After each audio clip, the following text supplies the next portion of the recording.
शुरू वाहिद की वहदानियत से जो वाहिद इस कायनात का मालिक है।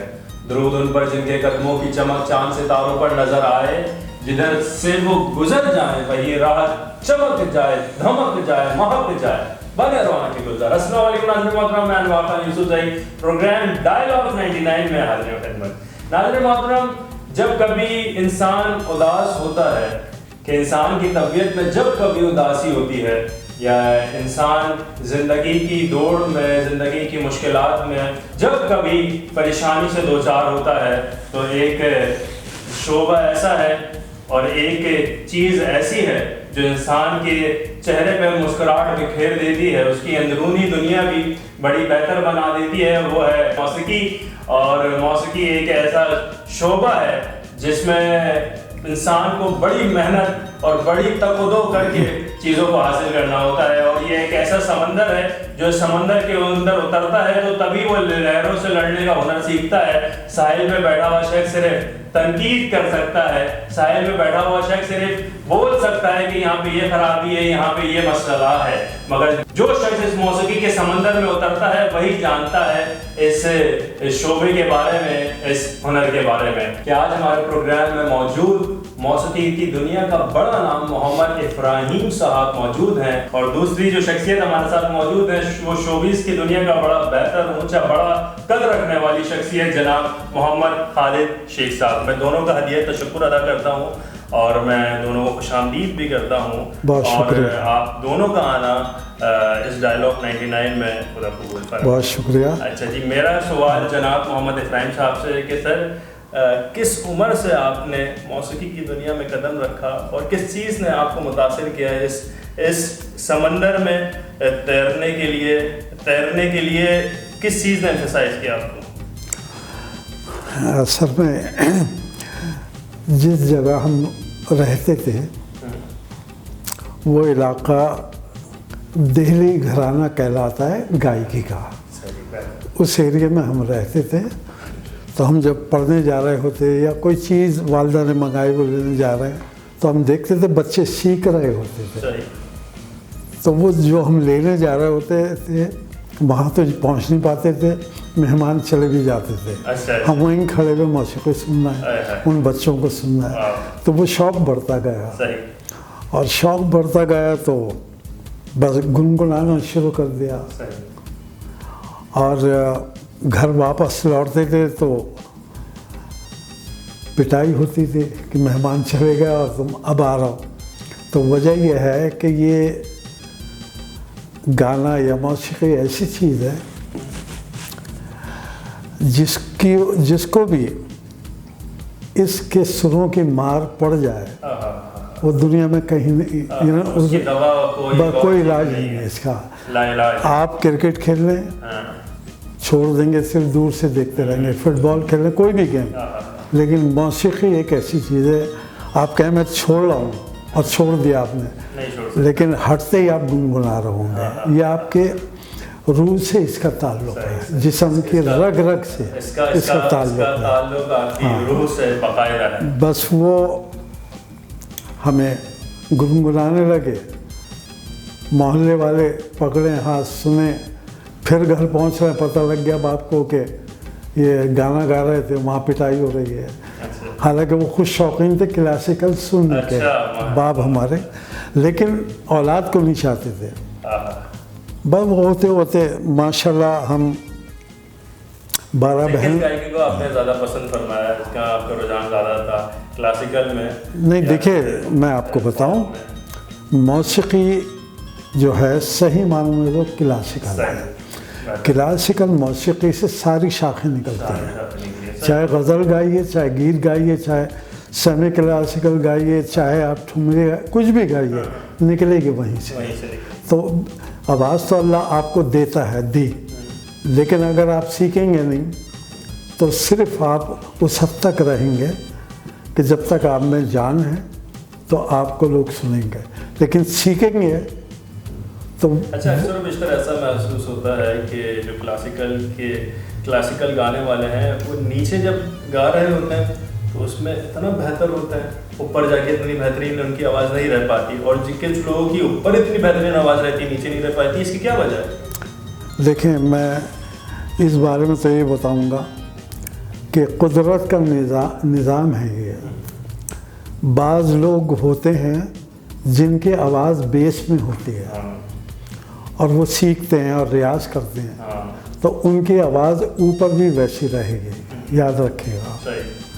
और जो लोग सीखते नहीं हैं और खाली इसी में लगे हैं, हम तो उस्ताद हैं। अच्छा, उस्ताद की ज़रूरत महसूस नहीं करते जो, हाँ, और अपने आप को समझते हैं, तो वो वहीं के वहीं रहते हैं। लेकिन जो सीखते हैं और फिर प्रैक्टिकल भी करते हैं, वो करके बताते हैं, तो फिर वो आगे चलते रहते हैं। और फिर सीखने का अमल ऐसा है। लोगों का भी तो सर मिजाज ऐसा बन चुका है कि आज जो बेस्ट है तो उसको भी मानते हैं कि बहुत बड़ा सिंगर, और जो आज तो समझ जानता है और जो पढ़ने वाला है उसकी कोई इज्जत और मुकद्दर ही नहीं रहती। देखिए, मैं आपको एक बात बताऊं, आपके पास अगर हुनर है ना, तो आप कभी भी आउट नहीं होंगे मार्केट से। आपकी एक इज्जत बनती रहेगी और वहीं रहेंगे आप। अगर कुछ आता है आपको, आने से मुराद सीखा है आपने और फिर किया है, उसको अमल किया उस पर, तो आपकी इज्जत बनी रहेगी। आपको कभी भी नीचे, वैसे तो देखता है इंसान, नीचे देख के चलना चाहिए, लेकिन ये कि आप जिस बुलंदी पर पहुंच गए, अगर आप रियाज कर रहे हैं साथ में, तो आप वहीं के वहीं रहेंगे, नीचे नहीं आएंगे, याद रखिएगा। लेकिन आप खाली बातें कर रहे हैं और अपनी उस्तादी झाड़ रहे हैं, तो उसमें ये होता है कि जब आप करने बैठते हैं तो वो पता लग जाता है कि कितने पानी में है ये। माजी के किस सिंगर को आप ज़्यादा पसंद करते हैं? कौन जो आपके दिल के बड़ा करीब रहता हो? मेरे दिल के करीब तो मोहम्मद रफ़ी साहब रहते हैं। बड़ा वो एक ऐसा नाम है जिन्होंने जो गाया वो अमर हो गया। चाहे गज़ल गाई, चाहे गीत गाई, चाहे क्लासिकल, जो गाया वो अमर हो गया। यानी कव्वाली गाई तो लगा कव्वाल गा रहा है, क्लासिकल गाया तो लग रहा है कोई उस्ताद गा रहा है, गज़ल गाई तो लगा कि कोई गज़ल सिंगर। कॉमेडी सॉन्ग कोई यकीन करेगा क्लासिकल गाने वाला और वो तेल मालिश गा रहा है और लोग उसको भी पसंद कर रहे हैं और हिट हो रहा है वो। तो ये इंसान की खूबियाँ होती हैं। आवाज़ एक ही है, लेकिन एक आवाज़ से 10 किस्म के काम ले रहा है वो। अल्लाह किसी किसी को देता है, ये हर एक को नहीं देता। मसलन कोई गाना आप उठा लें रफ़ी साहब का, एक बोल है मिसाल के तौर से, खुश रहे तू सदा ये दुआ है मेरी। आप उसको पूरे रिकॉर्ड को सुनिए, हर मर्तबा अलग का है, अलग अंदाज है। ये क्या है? ये उनकी मेराज है। और मेराज क्यों है? मरते दम तक वो रियाज करते थे। जो अपने काम से मोहब्बत करता है, जो जुनून होता है काम का, तो वो कभी भी काम को इबादत समझ के करता है, तो फिर खुदा भी फिर उसको नाम बिल्कुल है और उसका नाम और काम रहती दुनिया तक कायम रखता है। मैं आपको एक वाक़या छोटा सा ज़रूर बताऊंगा। एक पॉमिस ने मेरा हाथ देखा, मेरे उस्ताद ने कहा इस बच्चे का हाथ देखो।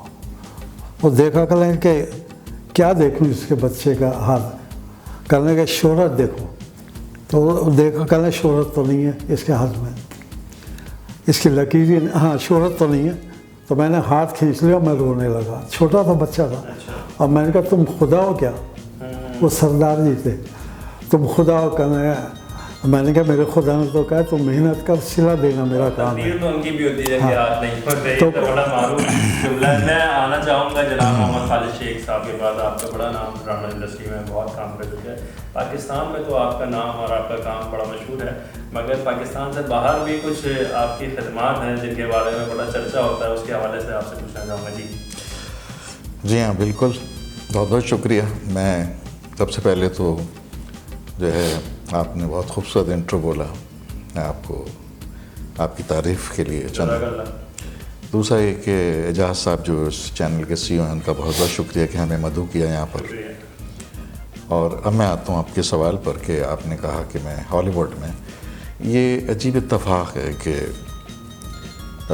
जब ये ऑडिशन हो रहा था तो मैंने अपने खुद टेस्ट लेने के तौर पे, क्योंकि मैं कई प्लेस जो है वो पीटीवी पे है, उस ज़माने में पीटीवी अकेला ही था, वो सिंगल एक हमारा मीडिया था, तो उसके अलावा कोई ऑप्शन भी नहीं था। आजकल तो आपको पता है तमाम आर्टिस्टों के पास बहुत ऑप्शंस हैं।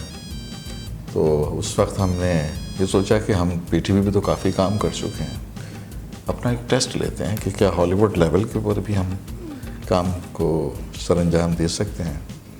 तो उस पर जो है मैं गया, और मैं थोड़ा सा एक जहन मैंने रखा हुआ था कि जो हॉलीवुड स्टार होते हैं या इंग्लिश स्टार्स होते हैं, वो बहुत सिंपल और बहुत ही लाइट एक्सप्रेशन के ऊपर बोलते हैं। ये मैंने एक्सप्रेशन रखा और सिंपल मैंने जुमलों को थ्रो कर दिया, जैसे कि बिल्कुल हकीकत के करीब, कोई बनावट कोई नहीं, कोई तसन्नु नहीं। तो वेरी नेक्स्ट डे मुझे कॉल आई कि खालिद साहब आप आएँ, क्या हम उनकी जो ज्यूरी थी उन्होंने ओके कर दिया मुझे। मैंने कहा मैं तो अपना टेस्ट अपना चेक कर रहा था, मैं पास हो गया, लिहाजा मुझे काम नहीं करना।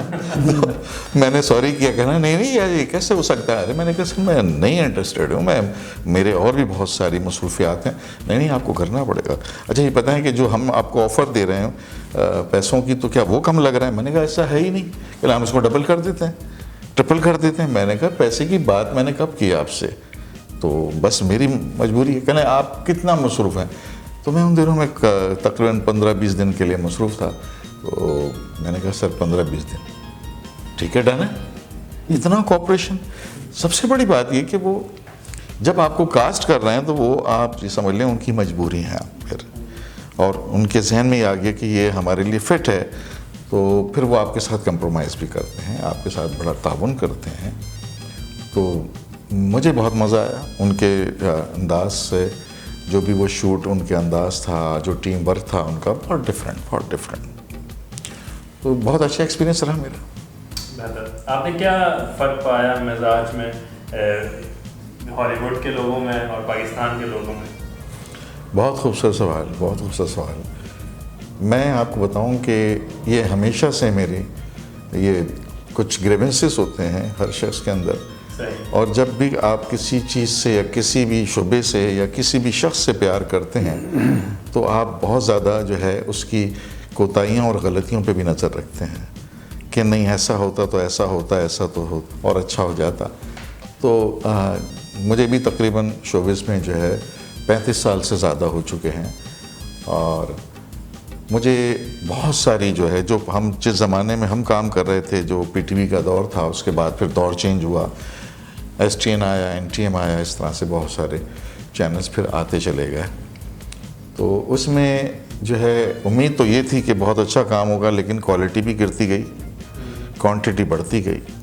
ये सारा सिलसिला हुआ जो कि हमारे लिए अच्छा नहीं है। इसकी क्या वजह? इसकी वजह यह है कि आप बुनियादी तौर पे जो उसके फार्मूला है ड्रामे का, डायरेक्शन का, रिहर्सल का, उस वक्त आर्टिस्ट टाइम दिया करते थे, उस वक्त आर्टिस्ट डिवोशन होती थी उनकी अपने काम से, होमवर्क होता था, और उसमें जिस तरीके से वो लगन होती थी उनकी कि हम आगे बढ़ेंगे एक दूसरे से। अब लगन इस बात पे नहीं है कि हम किसी से अच्छी परफॉर्मेंस करें, लगन इस बात पे है कि तुम 40,000 पर डे ले रहे हो तो मैं 50 ले लूँ, मैं 60 ले लूँ। लगन थोड़ी सी डिफरेंट भी हो गई पैसों की तरफ। अब मेरे 1 मिलियन व्यूअर हो गए।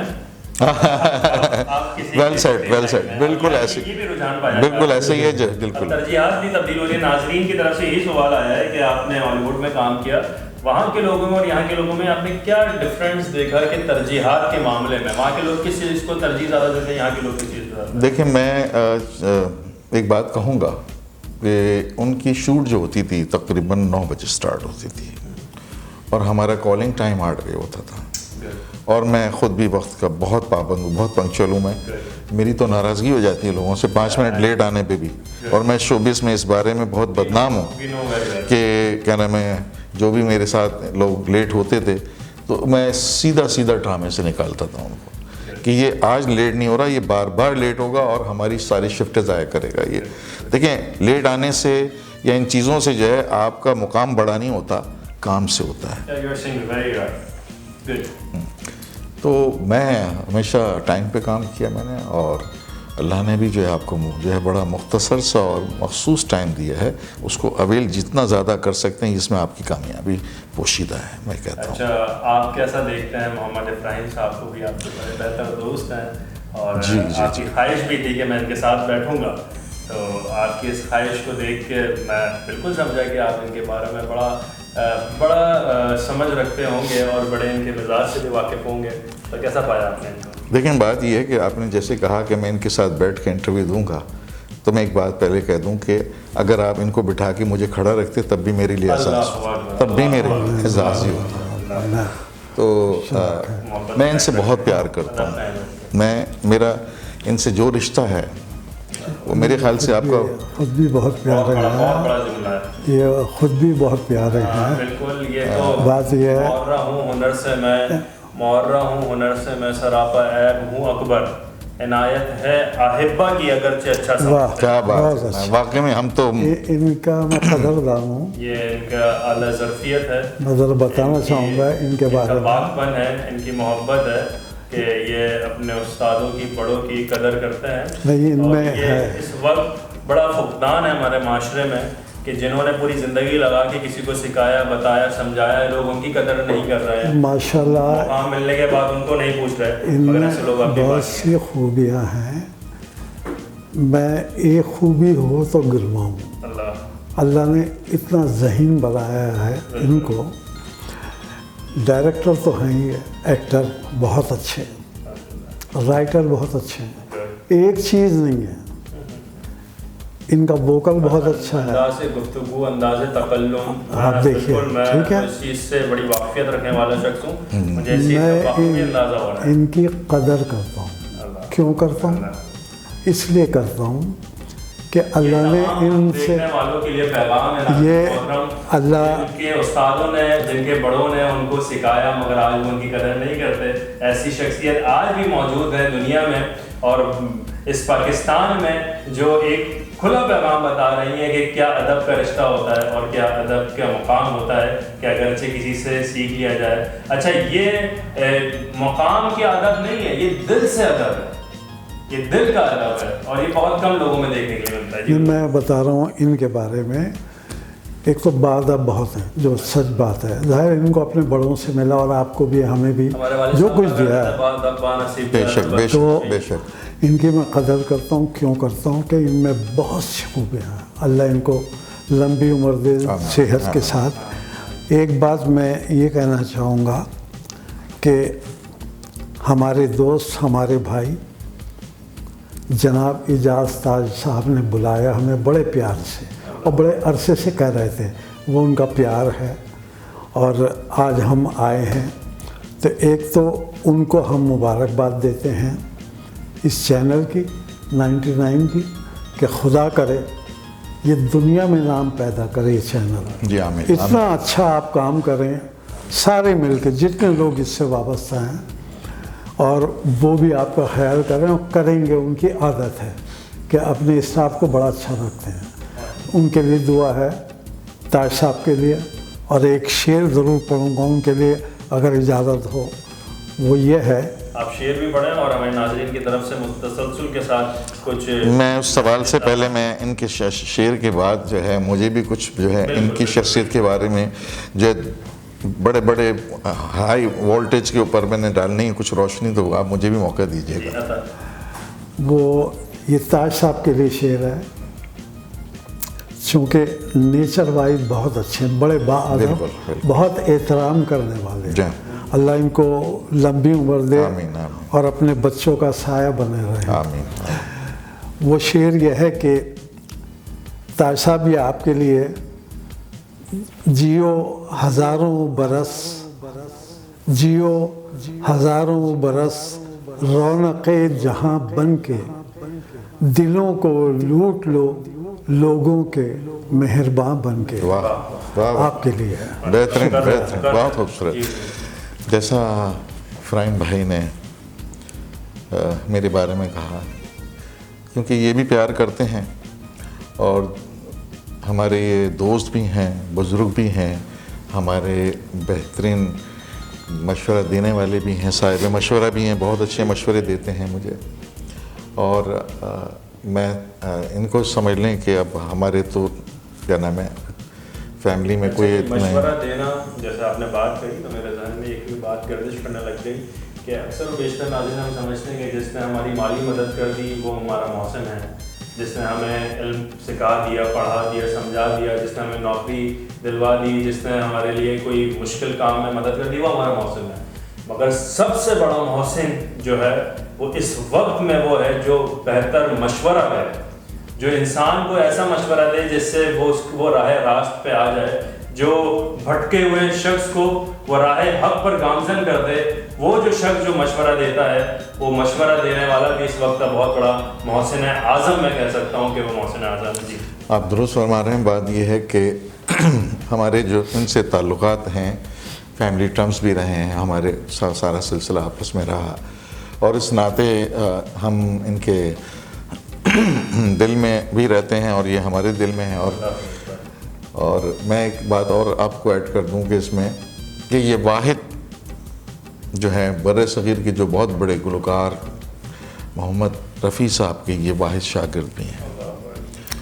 और शागिर्दी भी इस तरह से है कि उन्होंने जो है बाकायदा इनके बड़ों से कहकर कि मैं इस बच्चे को जो है अपना शागिर्द बनाना चाहता हूँ, ये बहुत बड़ा एहसास है और किसी के पास भी नहीं है।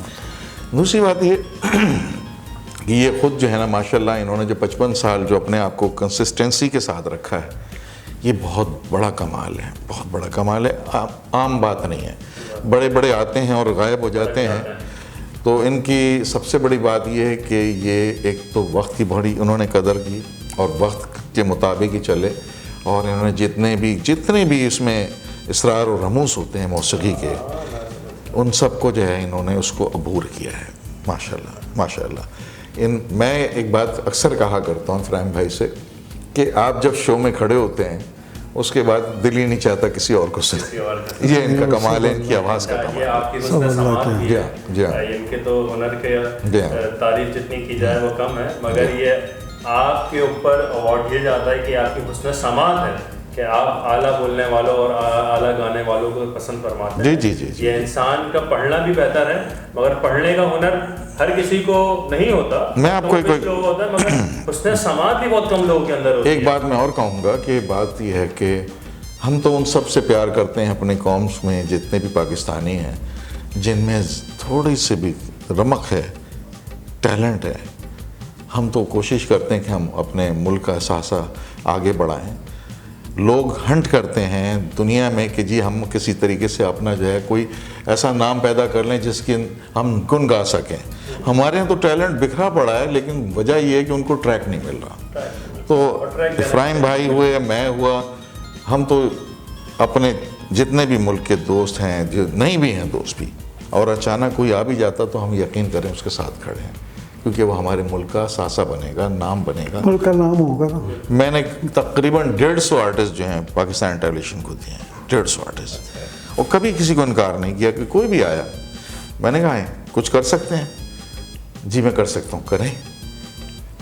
अगर थोड़ी बहुत है तो हमने मदद कर दी, और बिल्कुल किसी ने कह दिया मुझे आता कुछ नहीं है तो यकीन कीजिए आप, मैं तो उसके ऊपर जो है चैलेंज समझ के जो है वो सवार हो जाता हूँ कि अब तुम ही करोगे, तुमसे ही कराऊँगा। तो ये है। और किसी का अगर रोज़गार बन जाए, किसी की शोहरत बन जाए, तो इसमें भी एक सवाब है, इबादत है। अगर आपने किसी के, तो ये है बिल्कुल ये। तो इस प्यार आप जो है अगर अपने वतन से करते हैं, मैं ये कहता हूँ कि खालिद शेख का नाम बहुत बाद में आएगा, लोग एंड में आता है स्क्रॉल का। पहले लोग ये देखते हैं कि जो भी आपकी ये प्रोडक्शन चल रही है ये पाकिस्तानी है। अगर आपको उस पाकिस्तान की इज्जत प्यारी है तो लगन, प्यार, डिवोशन के साथ काम करें, अपने मुल्क का नाम ऊंचा करें, उसके बाद आपका नाम ऊंचा होगा। बेहतरीन, खूबसूरत खूबसूरत। मैं फैन साहब से पूछना चाहूँगा कि जनाब हमारे बहुत आला मौसीकार और बहुत अच्छा गाने वाले, गज़ल पढ़ने वाले जनाब मेहदी हसन के लिए क्या ख्याल है? मेहदी साहब गज़ल बहुत अच्छे गाते थे, इसमें तो कोई शक ही नहीं है। हाँ, बड़े फनकार थे वो। हाँ, पड़ोसी मुल्क और दीगर जगहों से भी नहीं वो तो दुनिया में नाम देखें मेरे साथ नाम लेते हैं देखिए और कुछ लोग देखिए तो कान पे हाथ पकड़ के उनका नाम लेते हैं। मैं एक बात बताऊं, देखें अल्लाह ने दुनिया में हर इंसान के दर्जात रखे हैं, इसको तो मानते हैं नहीं मानते? बेशक बेशक ठीक है। बेशक। मिसाल के तौर से मैं इनके लिए कह रहा हूँ कि मैं इनकी कदर करता हूँ। क्यों करता हूँ? इनमें बहुत सी खूबियाँ हैं और मेरी कोशिश है कि अल्लाह करे ये और भी इससे भी ज़्यादा काम करें ताकि पाकिस्तान का नाम हो। कहाँ का है? पाकिस्तान आया ना। तो इसी तरह हर शख्स में अल्लाह ने किसी को आँखें अच्छी दी हैं, किसी को होंठ अच्छे दिए हैं, किसी को नाक अच्छी दी, किसी को पूरा चेहरा अच्छा दिया, किसी को हाइट अच्छी दी। तो कुदरत ने बहुत कम लोग हैं, बहुत कम, जिनको सब कुछ दिया है। वो बहुत कम लोग हैं। हर एक का अपना एक स्टाइल है गाने का, चाहे मेल हो चाहे फीमेल हो। लेकिन मैं लिख के दे सकता हूँ जो अल्लाह रब्बुल इज़्ज़त ने मोहम्मद रफ़ी साहब को जो बेच दिया था ना और जो पिच दी थी उनके। अच्छा, हमारे नाज़रीन की तरफ से ये सवालात भी हैं और एक ख्वाहिश भी है कि मोहम्मद रफ़ी साहब का कोई एक गाना आप अपने अंदाज में अपने जो आपका अंदाज है आवाम में मकबूल, उसमें कुछ सुनाना पसंद करें। अच्छा चलिए मैं एक अस्थाई सुना देता हूँ दो। हाँ। फूल क्या शबाब क्या हुस्न महताब क्या, फूल क्या शबाब क्या हुस्न महताब क्या, आप तो बस आप हैं, आपका जवाब क्या, आपका जवाब क्या, आपका जवाब क्या। एक मैं आपको सैड सॉन्ग उनका बोल सुना रहा हूँ।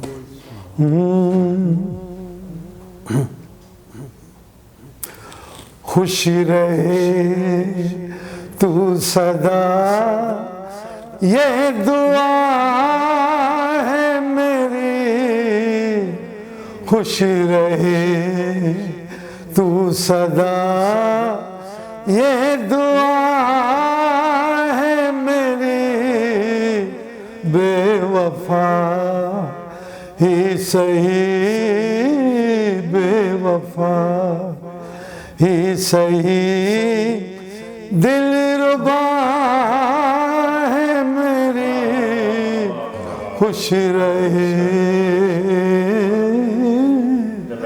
खुश रहे। सर आप हमेशा सदा खुश रहें।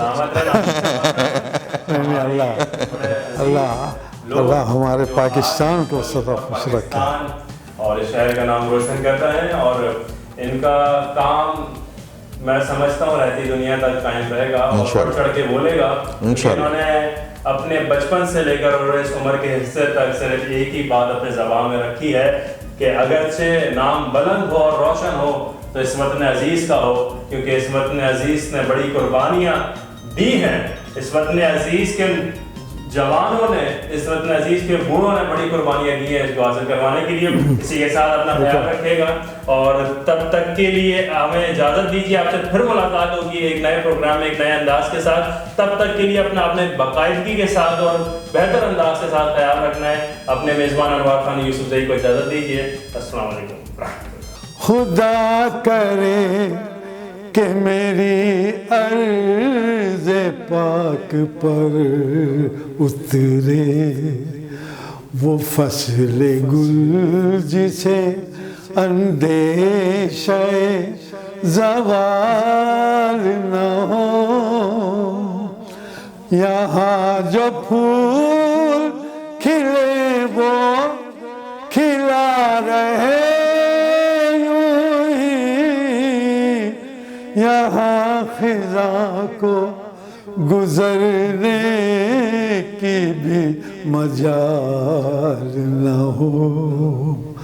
खुदा करे के मेरी अर्ज़ पाक पर उतरे